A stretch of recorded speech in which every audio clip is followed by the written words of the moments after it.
Bonjour à toutes et à tous, ici Jotamco pour Choc FM 105.1. Comme vous le savez probablement, les communautés francophones en situation minoritaire au pays font face à une insuffisance de places dans les garderies et une pénurie de main-d'œuvre qualifiée francophone dans ce secteur. En effet, plus de 9500 enfants francophones sont actuellement sur une liste d'attente pour une place en garderie en raison du manque de main-d'œuvre et d'infrastructures. Donc, pour parler de cette problématique qui est vraiment importante, nous avons aujourd'hui avec nous deux membres du REDE Canada, Paul Mwamba et Adèle Ngamala. Donc, bonjour. Bonjour. Bonjour. Donc, est-ce que vous pourriez vous présenter brièvement à notre audience, s'il vous plaît? Okay, je vais laisser la dame commencer. D'accord. Merci, Paul. Bonjour aux auditeurs. Moi, c'est Adèle Ngamala. Je suis conseillère en développement économique et d'employabilité pour les projets de la petite enfance au REDE Canada, qui est le réseau de développement économique et d'employabilité. J'ai rejoint l'organisme en janvier 2020. Juste pour vous donner un petit peu de mon parcours, avant ça, j'ai travaillé dans le secteur bancaire avec la banque Citibank comme représentante au service bancaire, aussi bien pour les particuliers comme moi et vous, que pour les petites et moyennes entreprises. J'ai plus de 10 ans d'expérience dans le secteur bancaire et 5 ans à la Société d'évaluation foncière des municipalités, que la plupart d'entre nous connaissons sous le nom de MPAC. Nous fournissions des services d'évaluation foncière pour les contribuables canadiens pour des fins de calcul d'impôts fonciers sur les actifs de propriété immobilière. J'ai été impliquée aussi pendant plusieurs années en milieu communautaire à titre de parent bénévole dans des conseils scolaires francophones, comme président du conseil scolaire francophone dans l'école secondaire à Whitby. Et puis, j'ai fait partie aussi de l'organisme Parents Partenaires en éducation et du comité de participation des parents. C'est un petit peu ça mon parcours au Canada. Ouais, c'est un parcours bien garni. Merci. Oui. Et donc, Paul, à vous? Oui, bonjour, moi c'est Paul Mwamba, je suis gestionnaire de développement économique et partenariat au REDE Canada. Le dossier de la petite enfance tombe sous mes responsabilités. J'ai rejoint le REDE Canada en 2015. J'ai d'abord travaillé dans le dossier d'immigration économique, qui est un de nos enjeux. Ensuite, j'ai combiné le dossier d'immigration et le dossier de tourisme avant avant qu'on me confie le poste de gestionnaire de développement économique et partenariat. En ce qui concerne le parcours, je suis à la base juriste de formation, mais une fois arrivé au Canada, je me suis plutôt orienté vers la gestion de projet et notamment dans le communautaire. Donc, j'ai travaillé pour d'abord la cité collégiale à un certain moment, et puis j'ai fait de la gestion de projet aussi pour Radio-Canada.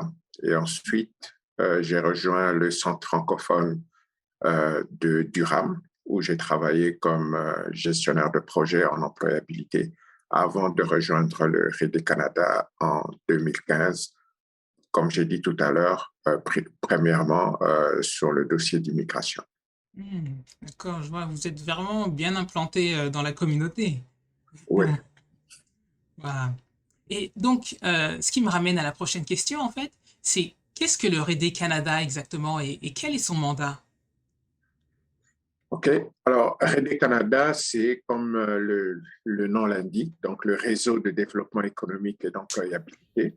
Donc, qui existe depuis plus de 25 ans maintenant. Donc, nous sommes dans la 25e année d'existence. Et le réseau est dédié au développement économique et à la vitalité des communautés francophones hors Québec. Ça veut dire les communautés francophones en situation minoritaire. Nous avons plusieurs enjeux pour atteindre ces objectifs-là. Donc, notamment, nous travaillons beaucoup sur le tourisme francophone dans les communautés francophones en situation minoritaire. Nous travaillons sur le développement durable.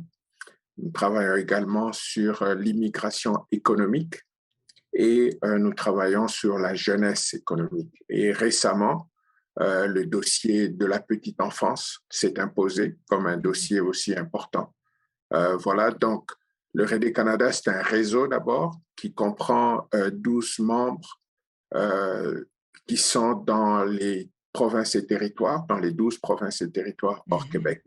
Alors, ces membres composent le réseau et le REDE Canada, c'est un peu comme le secrétariat national qui joue un petit peu le rôle de coordination des actions nationales et qui fait aussi de la représentation pour nos membres à Ottawa. Donc, voilà un petit peu, de façon brève, le REDE Canada et son rôle. D'accord, je vois. Et pour en revenir en fait au thème de la soirée qui est entrepreneuriat au service de la petite enfance francophone, donc je voulais avoir plus de détails parce que j'ai été voir votre site internet et donc j'ai vu qu'il y avait cette initiative qui est qui est financée par le gouvernement du Canada, c'est bien cela? Oui. C'est bien ça. Donc, c'est l'initiative, c'est un projet qu'on appelle l'initiative entrepreneuriale en petite enfance. Ma collègue Adèle pourra en parler plus en détail tout à l'heure, mais de façon introductive, je peux dire que l'initiative, c'est un projet, comme vous l'avez mentionné, financé par EDC, par le biais du fonds d'habilitation. Et ce projet, donc, fait de REDE Canada le gestionnaire de fonds pour la petite enfance, pour le volet entrepreneurial en petite enfance. Donc, nous avons des fonds que nous octroyons par le biais de subventions à des porteurs de projets qui sont dans les communautés francophones en situation minoritaire et qui envisagent de se lancer en entrepreneuriat en petite enfance, donc qui veulent créer des nouvelles places et créer des nouvelles structures en petite enfance. Donc, nous avons deux catégories actuellement de financement. Donc, la catégorie 1, qui sont des financements de moins de 50 000 $, et la catégorie 2, des financements de 250 000 $. Donc, qui peuvent aller jusqu'à 250 000 $, plus de 50 000 $. Voilà un peu le projet. Et certainement que ma collègue pourra aller plus en détail là-dessus. Oui, Adèle, je vous en prie, est-ce que vous voulez ajouter quelque chose sur cela? Ou nous parler par exemple des personnes et des groupes ciblés par cette initiative? En fait, l'initiative entrepreneuriale en petite enfance est ouverte à tout le monde. Tout individu, toute personne ou organisme, que ce soit des organismes communautaires, associatifs, coopératives ou toute entreprise privée qui veut s'investir en petite enfance et qui veut s'investir en petite enfance en dehors du Québec. Donc, ils sont les bienvenus pour soumettre une demande. Le porteur de projet peut être au Québec ou ailleurs, mais l'emplacement de la garderie ou de service de garde éducatif doit être en dehors du Québec. Donc, ça peut être en Ontario, en Alberta, en Colombie-Britannique, partout ailleurs, sauf au Québec. Évidemment, ça demande une certaine formation et certaines compétences d'entrepreneur, et on pourra en parler un petit peu plus tard dans notre discussion. D'accord, il n'y a pas de problème. Ok, donc ça veut dire que moi, par exemple, si j'ai envie d'ouvrir une garderie, je peux vous contacter et démarrer ce projet? Oui, il y a tout un processus qui est mis en place pour pouvoir soumettre les demandes, tout ça. Donc, je donnerai un peu plus de détails tout à l'heure. Ouais. Et donc, pouvez-vous nous faire un état des lieux en fait de la petite enfance dans les communautés francophones en situation minoritaire? En fait, les problématiques en petite enfance sont les mêmes partout au Canada. En petite enfance, elles sont un peu plus accentuées dans les communautés francophones en situation minoritaire. REDE Canada a fait une analyse de l'environnement en 2019 avec les fonds qui ont été octroyés justement par notre bailleur de fonds qui est EDC, et avec la collaboration de nos partenaires. Et plusieurs problématiques ont été relevées, pour n'en citer que quelques-uns. Vous l'avez mentionné au début de la discussion. Il y a plus de 9500 places qui sont manquantes dans les communautés francophones en situation minoritaire et plus de 2500 éducatrices pour s'occuper de nos tout-petits. Alors, l'offre de services de garde est vraiment inférieure à la demande. Donc, la demande est là, mais il n'y a pas assez de structures d'accueil, il n'y a pas assez de place pour nos enfants. Mais ça peut être dû parce que le besoin de créer les places est là, mais l'infrastructure coûte trop cher, il n'y a pas de financement, tout ça. Ou parfois, il y a les bâtiments, mais ils sont de piètre qualité. Alors, il y a aussi le problème d'accessibilité. Donc, ça peut être dû à une situation géographique, par exemple. Un parent qui habite à un endroit et la garderie francophone se situe à des kilomètres pour emmener l'enfant. Les listes d'attente sont longues et parfois aussi, ça peut être dû au fait que les coûts ne sont pas abordables. C'est trop élevé pour les parents. Donc, qui aimeraient bien mettre les enfants à la garderie, mais qui n'ont pas les moyens pour le faire. Donc, j'ai mentionné pas assez de structures d'accueil tout à l'heure. Et puis, il y a une pénurie généralisée, on peut dire, d'éducatrices et d'éducatrices qualifiées francophones. Alors, le problème de recrutement et de rétention est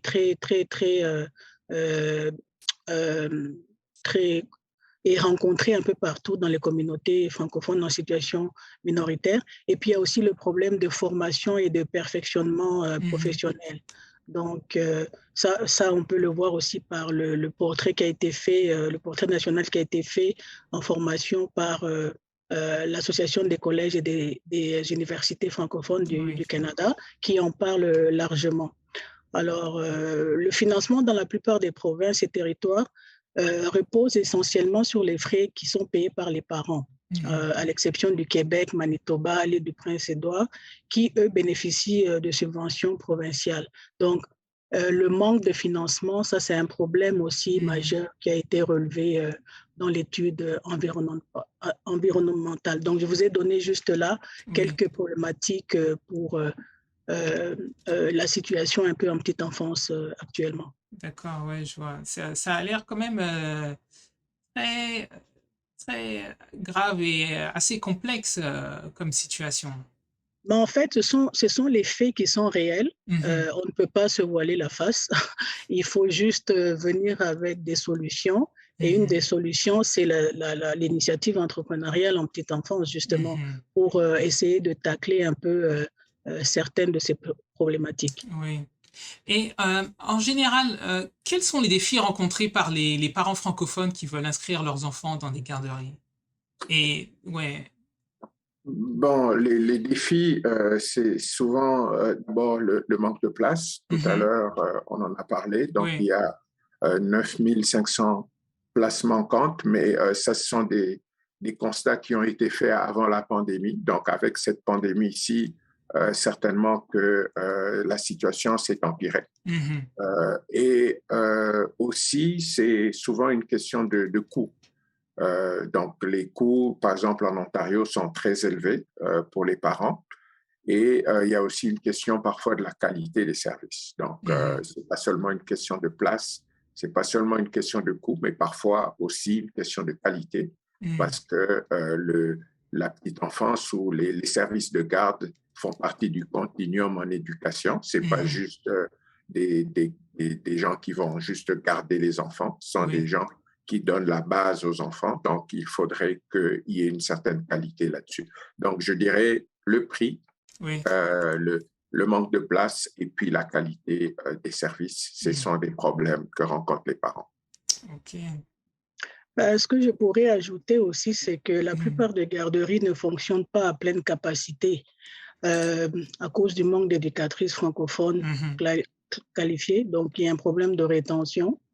Et il y a aussi un problème du type de service de garde, parce qu'il y a aussi beaucoup de services de garde, par exemple en milieu familial, qui ne sont pas agréés. Et les parents ont moins confiance de mettre les enfants dans ce genre de garderie-là, parce qu'il n'y a pas souvent de contrôle. de l'organisme de contrôle qui est le ministère de l'Éducation, par exemple, ici en Ontario. Mhm. Donc, ce sont des problèmes aussi que les parents francophones rencontrent ici en Ontario. D'accord. Et ouais, j'avais une question rapidement, en fait. Quand on parle de petite enfance, on parle de quelle tranche d'âge exactement? En fait, quand on parle de garde d'enfants, Mhm. on parle des enfants de 0 à 12 ans. D'accord, Mais quand on parle de la petite enfance spécifiquement, c'est les enfants de 0 à 5 ans. On peut aller jusqu'à 6 ans, en fait. d'accord. Donc, les enfants qui vont jusque en préscolaire. Mhm. Ok, je vois, je vois. Et est-ce que vous avez eu ce genre de problème personnellement, si vous êtes parent ou vous avez rencontré ce Ben, genre de situation? moi, je suis parent, donc j'ai eu mon premier défi quand j'ai eu Mhm. mon premier enfant. Euh, je me suis mis sur une liste d'attente dans une garderie francophone dans la région de Toronto. Mhm. Mais la liste d'attente était tellement longue et moi, il fallait que je retourne au travail. Donc, je n'avais pas le choix que de mettre mon enfant dans une garderie anglophone. D'accord. Alors, du coup, quand la place a pu se libérer, j'ai mis l'enfant à la garderie francophone, mais sauf que l'enfant parlait plus anglais qu'il ne parlait Mhm. français. Français, Donc, ouais. on a dû se battre pour qu'elle revienne à la langue française. Ça, c'est D'accord. vraiment une des problématiques que beaucoup de parents rencontrent quand il s'agit de trouver une place de garderie dans les services francophones. Ouais, je vois. C'est vrai que j'avais pas pensé en fait à cette situation, mais c'est vrai que si l'enfant va dans une garderie anglophone et qu'après il doit retourner dans une garderie francophone, il doit y avoir ouais, des problèmes d'adaptation et tout ça C'est là. ça.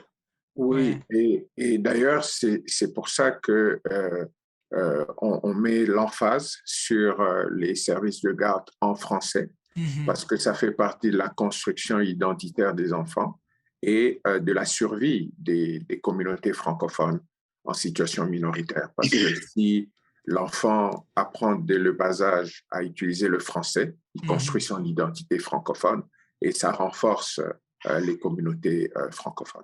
Mhm. Ah, c'est tout à fait vrai. Et au niveau de la pandémie, est-ce qu'on sait quel impact la pandémie a eu en fait sur les garderies? D'après une enquête qui a été réalisée par Statistique Canada de novembre 2020 à janvier 2021, Mhm. ils ont remarqué une disponibilité limitée des garderies qui est due à la pandémie. Donc, selon les parents interrogés, environ 14% des parents interrogés ont trouvé qu'ils avaient de la difficulté à trouver une place de garderie pour les enfants. Il y a aussi beaucoup de garderies qui ont dû soit fermer les portes parce que ils n'arrivaient pas à se relever des défis de la pandémie hein, Mhm. sur le plan euh, du, du budget en fait, Ouais. parce que les enfants ne viennent plus à la Oui. garderie. Donc du coup, les parents ne payent pas et puis il y a plus d'argent qui rentre. Oui. Alors, environ 72% de ces garderies et 39% des garderies en milieu familial. Donc, c'est pour vous dire qu'il il y avait quand même beaucoup de garderies qui ont fermé. D'accord. Il y a l'autre chose aussi qu'on a remarqué, toujours par Statistique Canada, c'est que euh, les parents ont retiré les enfants des garderies pour plusieurs raisons. Entre autres, le télétravail. Mhm. Donc, ça faisait que les parents sont obligés de rester à la maison pour permettre à leurs enfants de pouvoir suivre les cours en ligne. Donc, du coup, les garderies restent vides. Et ça, c'est la même chose aussi pour les éducatrices, parce qu'une éducatrice qui a un enfant en âge scolaire, Mhm. elle ne peut pas aller travailler parce que sinon son enfant va rester là et puis il n'y a personne pour le garder. Mhm. Donc, ça, c'est vraiment des choses que la pandémie a eu comme impact négatif. Oui. Euh, Et puis les garderies en milieu familial, tout d'un coup, se sont retrouvées avec des demandes très élevées puisque toutes ces garderies en institution qui sont fermées, Mhm. alors les parents se sentent un peu plus en sécurité de mettre les enfants dans de petites structures. Mhm. Mais il faut se rendre compte que les garderies en milieu familial, pour la plupart dans les provinces et territoires, vous ne pouvez pas prendre plus que 5, 6, peut-être au maximum 8 enfants. Ça Mhm. dépend des provinces et territoires. Alors imaginez toutes ces garderies qui se retrouvent débordées par toutes Oui. ces demandes-là. Donc, mais il n'y a pas assez de place pour tout le monde. Oh, ok. Et les impacts de la pandémie vont être ressentis, continuent à Mhm. être ressentis, même Mhm. si on commence à sortir un petit peu de la pandémie. Mhm. Parce que tout à l'heure, on a parlé de pénurie de main-d'œuvre, problème de recrutement et de rétention Mhm. des éducatrices et éducateurs. Mais imaginez que les garderies étaient fermées, donc ces éducateurs et éducatrices ont trouvé d'autres emplois. Mhm. Donc, déjà qu'il y avait une pénurie, mais ceux-là qui ont subi des fermetures ont sans doute trouvé d'autres emplois. Donc, il faut Mhm. essayer de les ramener. C'est encore un effet de la pandémie parce que ça a accru donc la pénurie de main-d'œuvre dans le secteur. Mhm. Et par rapport aux emplois, en fait, dans la petite enfance, est-ce qu'il y aurait des, je ne sais pas,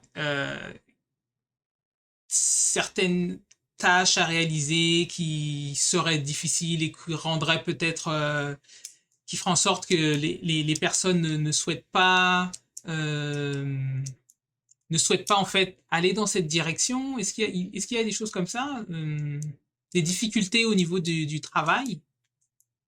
Moi, je pense que dans ce domaine-là, Mhm. les éducateurs et éducatrices, c'est plus relié aux conditions de travail et au salaire. D'accord. Et avec la pandémie, il y a les mesures de sécurité qui ont été renforcées par les Mhm. gouvernements de différentes provinces et territoires. Ça rend les choses un peu plus compliquées Mhm. pour les éducatrices. Moi, je pense que c'est essentiellement ça les raisons. Et puis les problèmes de formation, hein, parce qu'il y a des garderies qui emploient des éducatrices, mais qui ne sont pas qualifiées. D'accord. Alors, ça, c'est un problème aussi parce que est-ce que le service qui est donné aux enfants, est-ce que c'est Mhm. un service de qualité? Est-ce Oui. qu'ils suivent tous les protocoles par rapport à la pédagogie, au programme éducatif? Il y a beaucoup de choses qui Mhm. rentrent en compte. D'accord.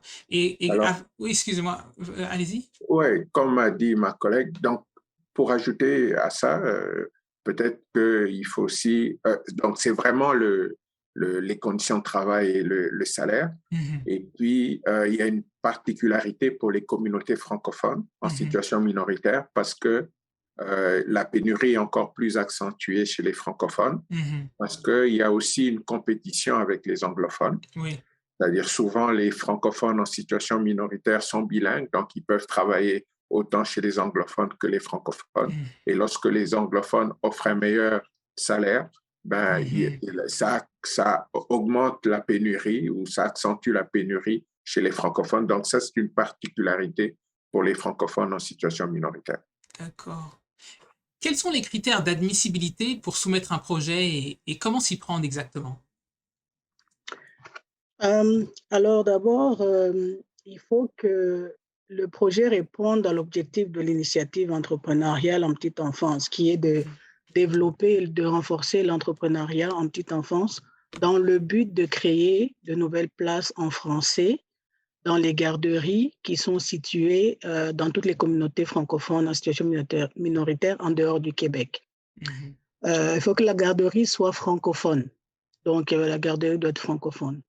Il faut avoir donc un projet qui a la potentialité de créer des places, parce que c'est ça le but ultime. Et puis aussi créer l'emploi, donc la main-d'œuvre francophone qualifiée en petite enfance. Il faut avoir des partenariats clés pour la réalisation du projet. Ça peut être des partenaires du secteur privé ou des organisations de la société civile ou d'autres partenaires hein, qui ont des connaissances et une expertise dans le secteur de la petite enfance, parce qu'ils vont vous aider à atteindre les objectifs de création de places. hein. Donc, c'est à peu près ça un peu les critères de base pour pouvoir soumettre un projet. Et, Et alors, et- le processus de soumission de demande, RD Canada fonctionne par le lancement de ce qu'on appelle des appels à manifestation d'intérêt. mhm, Donc, nous en avions lancé plusieurs dans les années fiscales précédentes. Et le dernier a été lancé en 2021, au mois de juin. Donc, quand si vous êtes intéressé, vous devez juste manifester votre intérêt en vous rendant sur notre microsite qui est dédié à la petite enfance. Je démarre magarderie.ca. mhm, Sous l'onglet demande de financement, donc vous allez nous soumettre vos coordonnées, une brève description du projet, le budget estimatif et les partenaires potentiels. Donc, mhm. les partenaires, c'est très important parce que c'est une exigence du bailleur de fonds. On ne peut pas Mhm, réaliser le projet en solo. mhm. Alors, une fois que nous, on reçoit la demande et qu'on l'examine, si votre projet est retenu, ben, nous allons vous envoyer une confirmation pour vous laisser savoir quelles seront les étapes suivantes. Ok. Et est-ce qu'il y a un nombre limité de demandes par rapport à cette initiative? Non, il n'y a pas de demande, un nombre limité pour les demandes. On fonctionne selon la disponibilité des fonds. D'accord. Donc, si nous arrivons à épuisement des fonds, ben là, nous n'allons plus accepter de demandes. Pour Mhm. l'instant, nous avons encore des fonds disponibles, donc nous pouvons encore accepter les demandes. Mais RD Canada fera une annonce officielle lorsque nous allons atteindre notre quota. Mhm. D'accord, je vois. Et en règle générale, qu'est-ce que cela prend pour ouvrir une garderie en français?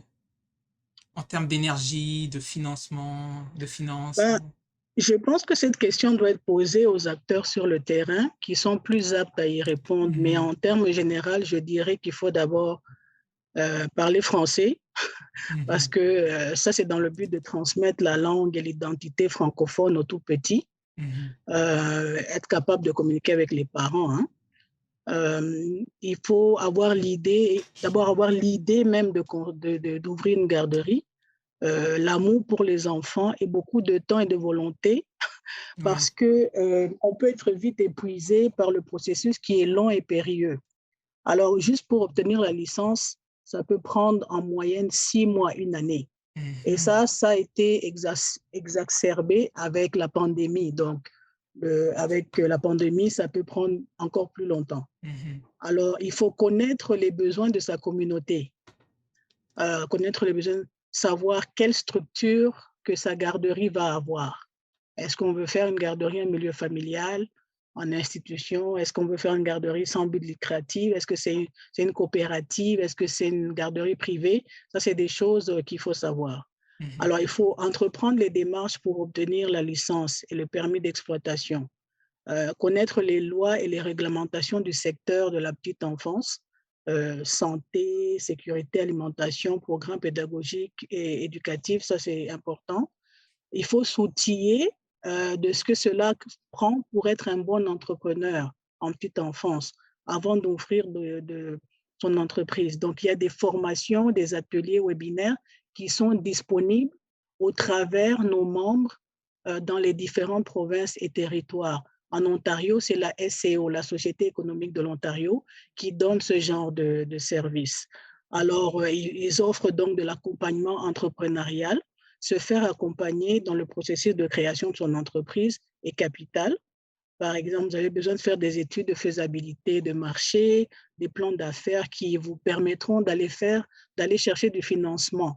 Donc, vous avez besoin d'être accompagné par des experts en entrepreneuriat pour pouvoir mener à bien votre projet.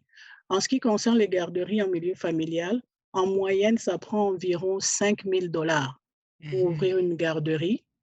Évidemment, pour les garderies en installation, ça va prendre un peu plus. Mais comme j'avais commencé par dire, il faut vraiment parler avec les gens sur le terrain qui pourront donner un peu plus d'informations. Ça, j'ai juste donné Oui, l'information un peu générale. oui, bien sûr, je comprends tout à fait. Ok. Et est-ce que vous avez quelque chose à rajouter sur ça, Paul? Euh, Pas vraiment. Peut-être Ok. insister sur le côté entrepreneurial, Mhm. donc le renforcement des capacités en entrepreneuriat pour les gens qui veulent se lancer en petite enfance. Parce que, évidemment, on constate souvent que, surtout en milieu familial, les Mhm. garderies ouvrent mais ferment aussi très rapidement. Mhm. Donc, il faut renforcer ses capacités entrepreneuriales pour que l'entreprise ou le service de garde soit viable financièrement et économiquement. Donc, ça, c'est très important parce que créer des places, c'est bien, mais Mhm. si on ferme après, ça ne résout pas le problème. Ouais, tout à fait, tout à fait. Et donc, quelles ont été les initiatives du gouvernement pour répondre à cette problématique? Et quels en sont les résultats également? Est-ce que vous avez une idée par rapport à ça? Euh, pour la problématique du manque de Oui, place, du manque de place et de la pénurie de main-d'œuvre et tout ça. ben, la petite enfance, je pense que tout le monde peut le voir maintenant, et Mhm. devient de plus en plus un dossier important pour Mhm. le gouvernement fédéral. Il y a eu des ententes fédérales provinces avec toutes les provinces dans l'état actuel des choses.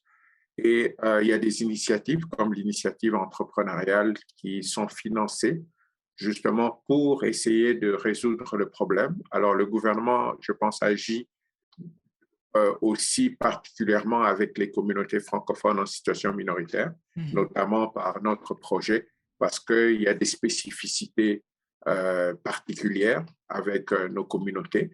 Donc, il y a des actions qui sont menées, mais il faudrait que ces actions-là soient pérennisées pour qu'on commence à voir des résultats. Donc, Mhm. mais il y a plusieurs actions qui sont menées. Et puis, en termes de recrutement ou de main-d'œuvre, pour répondre à la pénurie de main-d'œuvre, il y a de plus en plus d'initiatives de recrutement à l'international, Mhm. notamment pour les communautés francophones en situation minoritaire. Il y a le programme qu'on appelle Mobilité francophone, qui permet aux employeurs canadiens dans les communautés francophones de recruter des francophones à l'international Mhm. sans passer par, en facilitant le processus, parce que d'habitude, il faut avoir une étude d'impact pour recruter à l'international, mais avec la Mhm. mobilité francophone, ils sont exemptés de cela. Donc, il y D'accord. a des choses qui se font. Euh, mais tout à l'heure, vous avez parlé il y a une autre barrière quand même, c'est l'accréditation, parce que Mhm. pour la plupart des provinces, ce sont des emplois réglementés.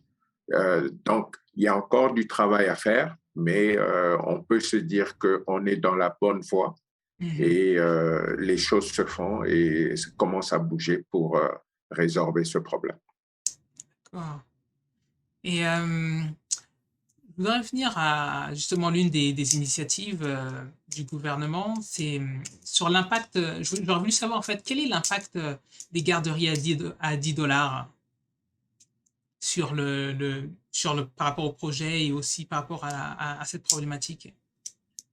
Alors, ça, c'est dans les ententes que le gouvernement a signées. C'est un objectif que le gouvernement s'est donné, d'avoir des garderies à 10 dollars, un programme pan-canadien pour des garderies à 10 dollars d'ici 5 ans, je pense. C'est un bon programme parce que tout à l'heure, lorsqu'on a parlé des difficultés, on a parlé du coût des Mhm. services de garde. Donc, c'est un bon programme qui va aider sans doute les familles. Mais en même temps, pour nous, les francophones en situation minoritaire, on ne sait pas encore très clairement si dans ces ententes que le gouvernement a eues avec les provinces, il y a la lentille francophone qui y est. Est-ce qu'il Mhm. y aura une enveloppe spécifiquement dédiée aux francophones? Ça, on ne le sait pas encore. Mais l'initiative en soi, c'est une initiative louable. Pour nous, pour notre projet particulièrement, ça renforce encore le besoin Mhm. de créer des nouvelles places parce que si les prix sont moins élevés, si les coûts sont moins élevés pour les services de garde, ça va augmenter encore la La demande. demande, oui. Donc, pour nous, ça renforce encore le besoin de créer des nouvelles places. Et voilà l'impact que je peux décrire. D'accord. Et Adèle, est-ce que vous avez quelque chose à rajouter sur cela? Moi, ce que je voulais dire, c'est que c'est juste que le programme national des garderies à 10 $, ça va faciliter l'accessibilité des services de garde pour les enfants de différentes origines, hein, Mhm. et donner l'égalité des chances à tous les enfants dans leur cursus scolaire et académique. Et puis permettre l'intégration des femmes vers le retour vers le travail. Mhm. Parce qu'il y a beaucoup de femmes qui ne travaillent pas parce qu'ils doivent garder les enfants. Mais retourner au travail, ça ne veut pas seulement dire aller travailler pour une entreprise, ça veut dire aussi qu'elles peuvent elles-mêmes devenir entrepreneurs Mhm. et investir en petite enfance, avoir une garderie et aider d'autres parents à retourner au travail. Donc, c'est un peu ça que moi je vois comme impact de ça. Et puis, Paul a mentionné le prix tout à l'heure, le coût, les frais de garde. C'est vrai que les places seront subventionnées euh, par le gouvernement. C'est un peu ce qui se passe au Québec en ce moment, et puis dans les provinces comme le Manitoba ou l'île du Prince-Édouard. Donc, ça va permettre aux parents de débourser un peu moins de leur poche. Mhm. Ok, ouais. Alors, je pense que, en tout cas, si cette initiative euh, progresse bien, ce sera vraiment un gros changement pour les familles et les parents, parce que les frais de garde, ça peut faire peut-être un salaire même Mhm. pour les familles. Donc, Absolument. ouais. Ben, moi, je me rappelle quand j'ai commencé à payer la garderie pour ma fille aînée, Mhm. je payais presque 1 300 $ chaque mois, hein, Ah à oui, Toronto. Donc, c'est à peu près en moyenne à Toronto, on paye entre 1 200 à 1 800, mhm. dépendamment de l'âge de l'enfant. Ouais, ouais. Donc, plus petits ils sont, plus on paye. Mhm. Ah oui. Et, avant l'entrevue, vous me parliez il me semble, des pays scandinaves qu'ils ont été, dont se sont inspirés, dont cette formule a été inspirée en fait. Est-ce que vous pouvez nous donner des détails sur ça? Oui, je disais juste que le système national, le système des services de garde qu'il existe au Québec maintenant, a été inspiré des systèmes des pays scandinaves. Alors, ça permet l'intégration des enfants dans la communauté dès le bas âge. Et comme j'avais mentionné tout à l'heure, l'égalité des chances et tout ça, à la longue, dans la communauté, ça crée moins de frustration, ça crée moins de... Le taux de criminalité est vraiment bas et tout ça parce que chacun, les parents sont capables euh, de payer les places de garderie pour leurs enfants. Les enfants peuvent grandir dans un milieu où ils apprennent au même titre que tous les autres enfants. Donc, ils évoluent dans un milieu où on met tous les atouts de leur côté pour leur permettre d'évoluer et d'être des citoyens modèles. Alors, Et- c'est un très bon projet, c'est un bon programme qui va, comme a dit ma collègue, ouvrir la porte à tout le monde pour des services de garde, mais il y a un effet qu'il faut, pour contre lequel il faut travailler, c'est qu'il y aura plus de demandes. Mhm. C'est un peu comme on regarde dans notre système de santé. Nous avons un système de santé universel au Canada, et quand on se rend dans les urgences, souvent le temps d'attente est très long parce Mhm. que tout le monde peut y aller. Mhm. Alors, ça risque d'être la même chose si en parallèle, avec Mhm. cet effort-là de descendre les coûts de services de garde, il n'y a pas aussi un effort de création de places. Donc, Mhm. ça doit marcher des deux côtés pour que le résultat soit atteint. C'est bien d'avoir des garderies à 10 $, mais si les parents ne peuvent pas avoir de place, ça ne résout pas vraiment le problème. Mhm. Alors, c'est sûr que c'est très important de nuancer ce genre d'initiative.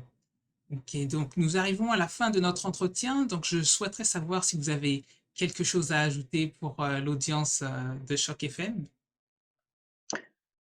Moi, ce que je voulais juste dire à toutes les personnes qui sont intéressées à ouvrir des garderies ou des centres éducatifs, des centres de garde éducatifs, parce que même le thème garderie, hein, il y a beaucoup de gens qui ne sont pas pour ce terme-là, parce que garderie, ça sonne un peu avec un endroit où on va laisser un enfant passer sa journée sans plus.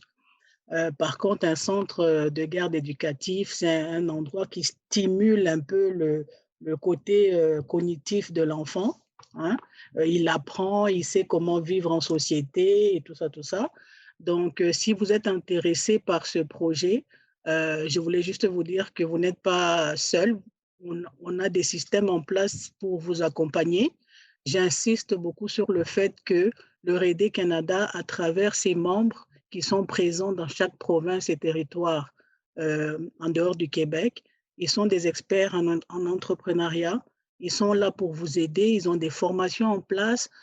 Pour prendre l'exemple de notre membre de l'Ontario, la SEO, ils ont mis en place un incubateur qui va vous aider de A à Z dans toutes les phases de création de votre entreprise jusqu'à ce que vous allez avoir un plan d'affaires. Donc, il y a comme un processus de formation par lequel vous allez passer.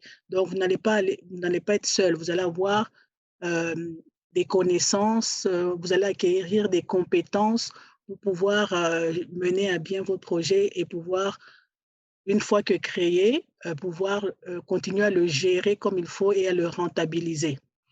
Donc, c'est juste ça que je voulais ajouter parce que parfois, on a l'impression d'être seul. On veut bien faire des choses, mais on ne sait pas où aller, on ne sait pas où aller chercher de l'aide. Donc, l'aide est là. REDE Canada est là pour le financement, mais il y a des personnes qui sont là pour vous accompagner aussi. Merci. Et vous, Paul? Je voudrais d'abord vous remercier pour l'invitation. Il nous a permis de présenter l'initiative entrepreneuriale en petite enfance à vos auditeurs. Et puis, pour ceux qui veulent en savoir plus, qui n'hésitent pas à visiter notre site. Donc, je démarre ma garderie.ca. Donc, ils peuvent aller sur ce site-là. Et à travers ce site, ils peuvent aussi nous contacter s'ils ont des questions supplémentaires. Donc, on est là pour les appuyer. Et comme a dit ma collègue, nos membres sur terrain sont là aussi pour les appuyer s'ils envisagent de se lancer en entrepreneuriat en petite enfance. En tout cas, je vous remercie du fond du cœur, Paul et Adèle, de nous avoir donné plus de précisions sur l'entrepreneuriat au service de la petite enfance francophone.